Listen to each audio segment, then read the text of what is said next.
Hi, my name is Tanya with Power Pantaloons, and today we have Amanda Rose with us. Amanda, it's nice to have you. Thank you for having me. Very excited. You want to introduce yourself and tell everybody what you do? Yes. Hi, I'm Amanda Rose. I'm the founder and CEO of Warrior Wildlings. We are in the launching phase for community, sisterhood, motherhood, raising wild children, all that fun stuff. Warrior Wildlings. That's that sounds cool. What exactly is that? What does that mean? Well, it started as we do van life. We've been living out of well, I personally have been living out of vehicles for over 6 years now. My last one being an RV Winnebago Warrior, 1981, super classic. And yeah, I've always had the philosophy of raising my child really the more ancient way as as a wildling. So that's where the name came from.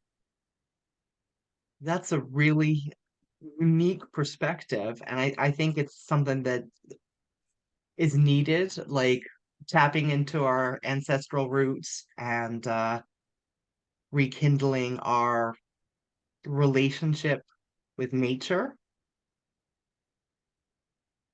Yeah, that's where we come from, right? We all have this instinctual self. Um, we are mammals after all. We are part of the animal world, even though we are classified as humans. Um, I do believe that we all have a wilder side to us and to our minds. If you think of how evolution works, where were humans before the last, 100, 200 years, we were way more connected to nature, even though we probably had like somehow some houses, some little huts and safer, warmer places to live. We were really connected to nature in a different way versus today, all the cement, asphalt, and more conventional ways of living, I'd say. Yeah. So when I was going through my cancer journey, one of the things that I really incorporated is so it's a three-step process: mindset, building a support network, and then using alternative wellness modalities in addition to what the oncologist says. So grounding, earthing, like walking barefoot and just letting your body re-energize with nature was one of the things that I did do. Hmm. And how would you say that grounding and being barefoot on the earth changed for you or like helped you? Walking, even like, whether it's the sun is shining or there's a gentle rain or whatever, just being outside, Mm, um, it's just a completely different, it's more relaxing. Like you can literally feel the tension leaving your body. Um, and I know it has something to do with, recalibrating your body's magnetic field or something along those lines. I'm not sure exactly what the science is there, but I know that it takes about 17 minutes for that to happen. gosh, And I like to wiggle my toes in the grass and hug trees and who doesn't? well, I mean, I think there are people out there that think that's weird, but and that's okay. Did they do it? But That's the they, sh- question. they well, I don't know. Some people feel like nature is full of germs, and it is, They're but right. the right germs. Yeah. Um, so the last time we were talking about uh, womb wisdom and how to heal yourself after the very essence of your femininity tries to murder you. Which is my delicate way of saying, my uterus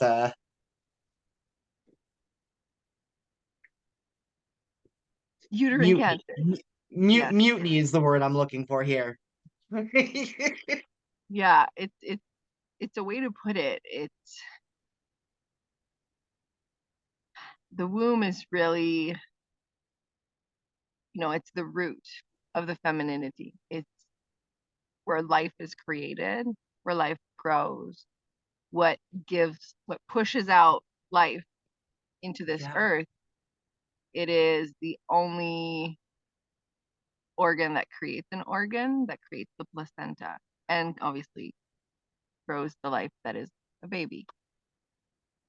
So when you look at your womb, it's a little bit of a Russian doll, because the way that the way that we are created, especially as women, is pretty intriguing. So for example, how the Russian doll works is, one smaller into the other. So for example, me, I would have been in my grandmother's womb, because when my grandmother was pregnant with my mo-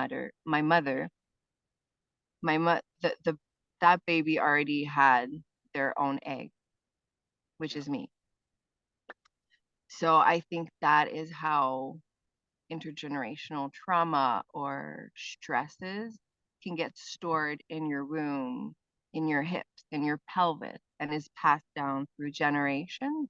I'm not saying this is, what happened to you or what happens to everybody, but if you have like hip or pelvis pain, questions that you can ask yourself is, you know, how am I connected to my grandmother? What did my grandmother stresses or, life situation was when she was pregnant with my mother? How safe or how in tune was my own mother when she was pregnant? Like all of these questions can help you, or at least, grow the seeds of introspection and the spiritual side of like your pain, of your hip pain, your pelvis pain, or in your case, obviously, like the literal womb. I I do think that trauma does play a part in disease because disease is dis-ease, and I think holistically you have to look at mind, body, and spirit when you're looking to fix fix something. Fix is the wrong word. Make well, um, overcome trauma, overcome your illness or whatever it is. I do think that when we just stick a medicinal band-aid on it, that's all it is just a medicinal band-aid, and it's not actually finding out what is the cause of the issue. And a lot of times all we're doing is just treating the symptoms of the issue and not actually addressing the real problem, therefore not becoming well.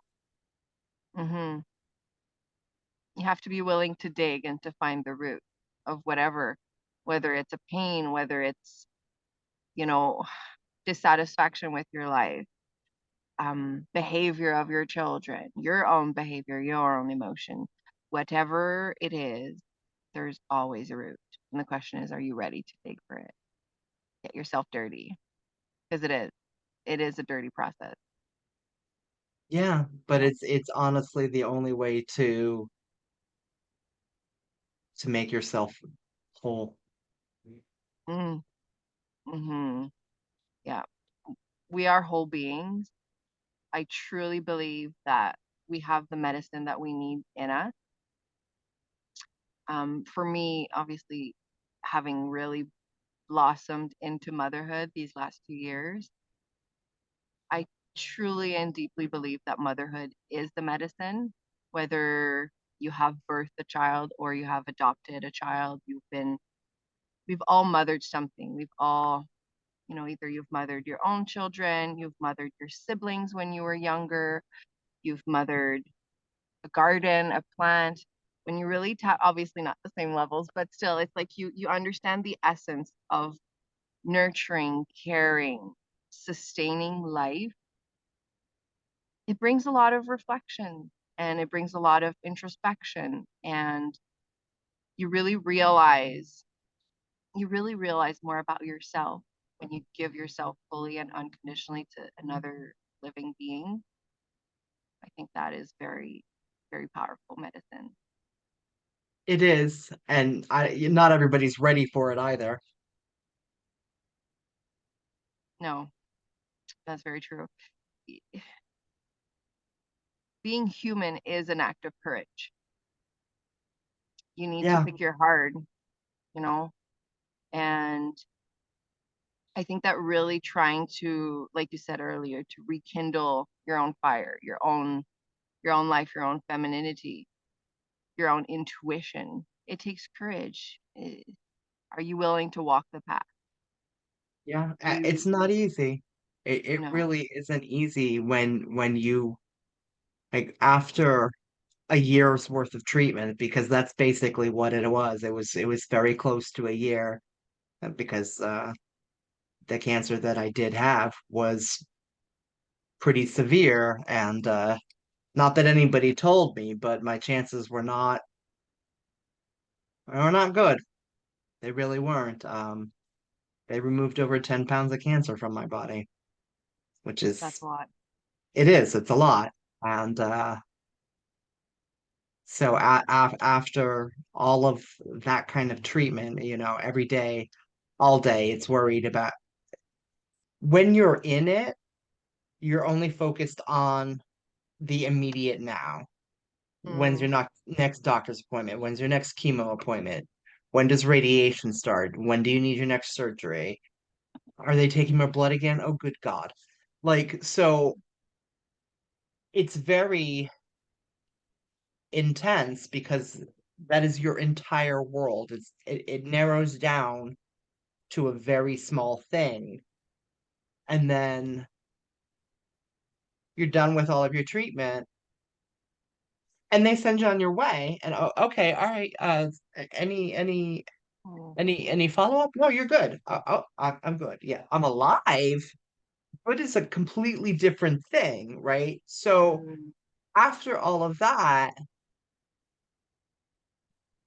I was there, and a friend of mine goes, like, of course you're upset. Your girly bitch tried to murder you. Like, that really is a polite way of saying it, right? So, yes. And then I spent the next 5 years trying to figure out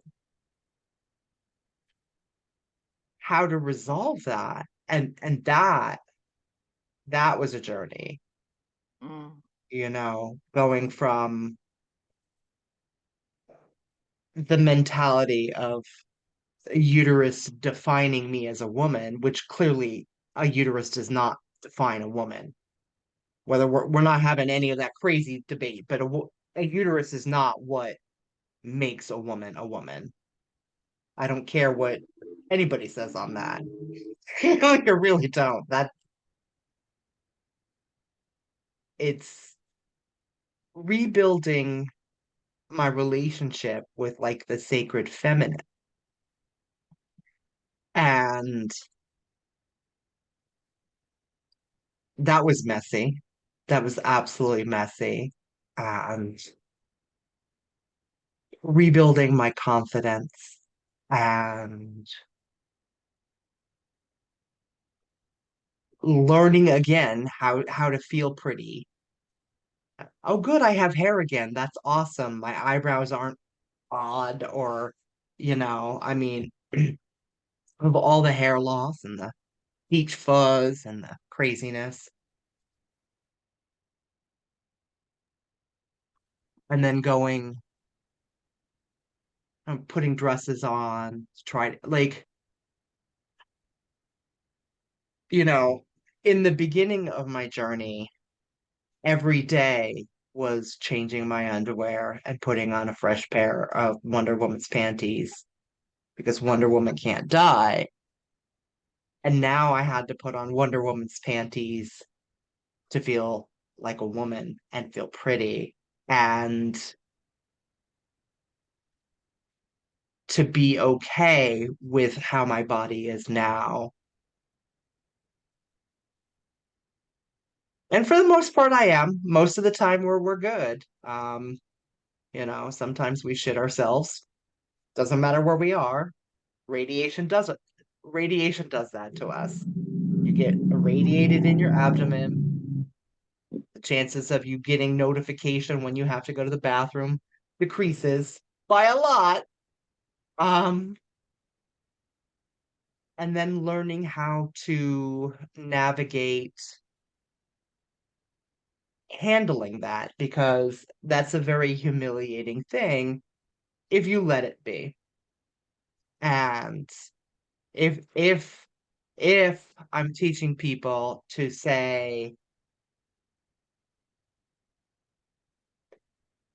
I'm choosing to do this, then I have to be okay with saying this situation happened and I am choosing to handle it this way instead of being humiliated by it and Hmm. just not allowing that situation to control my entire day. I'm not saying that's easy, um, but I am saying that I'm making some progress on it and feel less. It's a human experience. This is going to happen to everybody. Like at some point, first of all, if you're this far, you've shit yourself at least once because babies do it all the time. So, and when you get to the older stages, it's probably going to happen. Like it's just a fact of life, right? So, like, yes, full circle, full circle. Yeah. I just love what you're saying because I think that it transposes the experience of like your journey through chemotherapy and radiation and your rebirth. So like you literally birth a 10-pound living thing, not a baby, but like something came out and not the kind of, living bacteria that we want. But what I'm trying to say basically is that you had the full circle of life. You were you before you died and you rebirth. This your rebirth is your postpartum. It's Yeah. you're the changed, completely changed woman. And it's really hard to think like obviously, as mothers, when you're pregnant, you go same as you for you have all the blood work, you go see your visit every week, every month, and then you give birth and it's like, oh voyage, you can do this by yourself. You will have a your baby will have a checkup in 2 months, but you're shitting, you're peeing when you're walking, but that's okay. You'll figure it out. You're just fine. So I can definitely relate to that experience, and I know a lot of mothers, grandmothers can can relate to that. It's it's horrifying when you think about like really how the lack of support after after a traumatic experience journey of chemotherapy and after. It's not always traumatic. Pregnancy is bliss period because you are totally in the unknown of your own death, your own rebirthing, and your own experience that's going to come out of this. But yeah, we all need more support for the after. I think that where we are as a society right now has sort of stripped away the natural rituals for Hmm. these things. Like, there are ways to make it beautiful, and there are ways to help each other through these things. And I think as a society, we don't have that support right now, No, where in the past it was there. the rite Like of the whole passages, rite of passages. That's the exactly what I'm ceremonies. talking about. Yeah, Yep. And you would have woman's circle help you with that kind of stuff, right? yeah, And first blood and you know first yeah, child and third child or whatever. Like there was. support for that. And it's interesting that we're talking about this specifically because a couple of days ago I was talking with somebody about the fact that we as a society aren't doing that. And I said something along the lines of, it really does take a village to raise a Tanya. Like, so, you know, not having that village uh, support really makes it much more difficult on individuals and not just physically taking care of their children or as a single parent as whatever even as not a single parent, right? But not As a having the single hey household. having a household, having more than one generation in a household so that you can run to the grocery store and Nana will watch the child. Like, so that's not in our society anymore. And I think that makes it more challenging. I completely agree. They're like nowadays we call them baby showers, which is nice, the you get showered with gifts and stuff for the baby, but I think that the tradition kind of got lost in the telephone game of where it started was really the ceremony of the celebration of the rite of passage from the maiden to the mother, showering her with unconditional love, with the support that she's going to need once the baby comes, showering her with food, with, offerings, and really creating a supportive ceremony for her, not Yeah. just for the baby, but really for her. And that kind of got lost through the generation. And I think that more and more it's coming back because, like you said, it does take a village. And right now, the village, as I see it, that is my own personal opinion, the village is really the society, like modern society.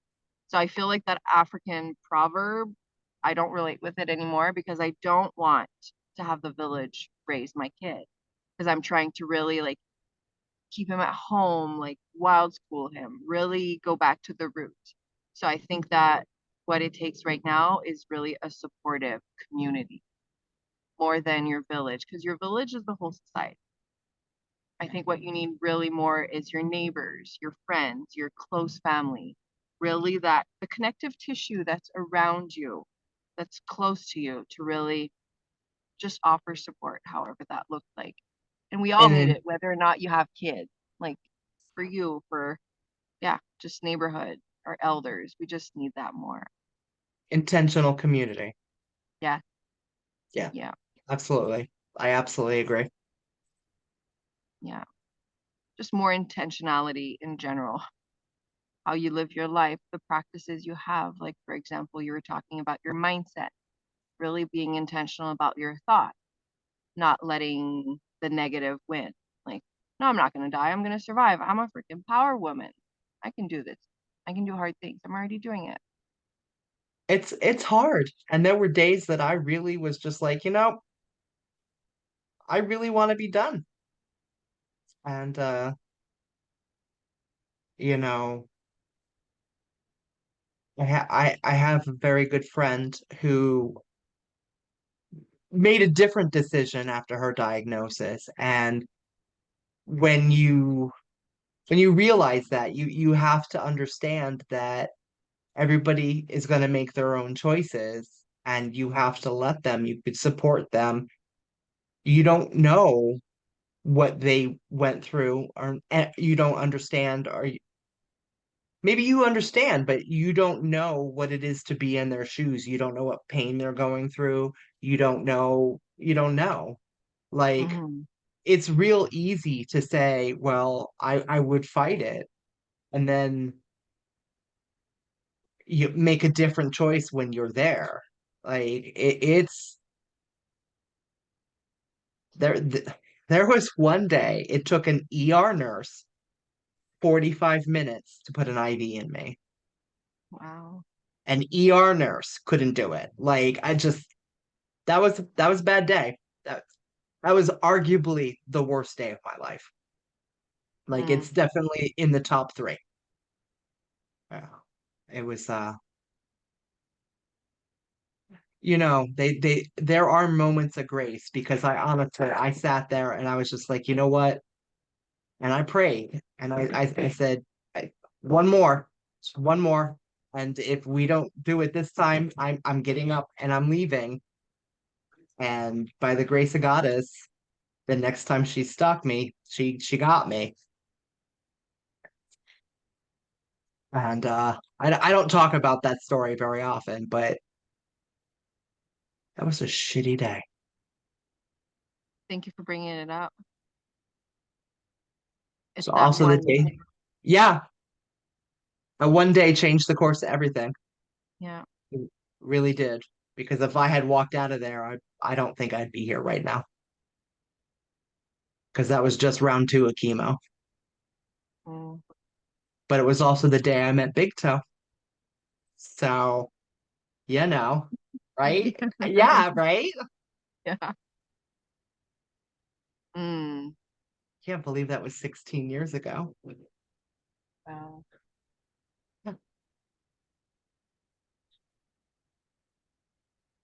Whoop whoop. And here you are, like telling your story and supporting others to really walk their own whole being path to survival. Well, my mission is to help millions of people navigate this dreadful diagnosis, but I really want to create the resource that I needed while I was going through it and did not have. Mm. Yeah. Yeah, And that is very needed. it is. I feel you. I think that's also why I'm walking this path. Like, obviously, I had maybe a little bit more like of a forward step. When I was a child, I volunteered a lot with my own mother. She was a director for over a decade in a breastfeeding support group. I am the oldest of two younger siblings by 5 and 7 years. So I kind of mothered them, second mothered them, and I've always accompanied her in all of the breastfeeding support group. At some point, she started her own like carrier wrap business that she sewed them and she would offer like one-on-one in-home support. So I feel like I've walked somewhat the path of intuitive mothering alongside my own mother. Um, it was a way for her to heal her own generational trauma. She's had and still has to this day a lot of pain in her hip. That's a whole other story, but that's why I talked about it a little bit earlier. It's because that's really how like you connect to your emotion, to your femininity. It's really like the basis of how your body moves. It's really where everything, it's like it's your center, it's your core, it's where all your muscles are attached together. So I think that's really why I walk this path because because I can see so many of my sisters, going into motherhood or they are early in their postpartum or, they have just rebirth, but they have a hard time with the grief of letting their maiden self go and really stepping into motherhood confidently and really trusting that they know because we all know you have to really trust in your own instinctual self. You have the wisdom that you need to really step into your own like power. Obviously for me is really your own motherhood power. So I think that's why I'm walking the path because I held hands with my own mother on like becoming a mother as a teenager. So I felt so confident and there was a part of me that didn't really understand like why are other mothers so afraid to birth? Why are they, why do they put all their powers in the medical system, in the hospitals, in, finding the information in on YouTube, for example, versus just tuning into themselves, really sitting still and listening to your own instinct, you know, just trusting yourself. So that's why I'm really here and walking the path of guiding. I don't want to be a coach. I don't want to be, a life coach or a motherhood coach. I really just want to guide you to your own instinct, to your own intuition, to your own knowing. Yep. Absolutely. Just helping somebody realize that they have the power to do so many things. Yeah, Yeah. yeah. It's been lost in translation. It has. Well, thank you very much for being with us today, Amanda. Do you have a gift for our audience? Yes, I do. I created a kind of cheat sheet, a womb intuition activation that you can print off, put it on your fridge, and really just remind you of how to step more into your intuition and trust it.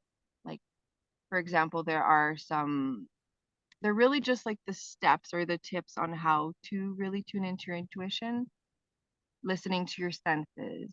What are your dreams, your subconscious mind trying to tell you? Are you activating? Are you kindling your own creative fire and stuff like that?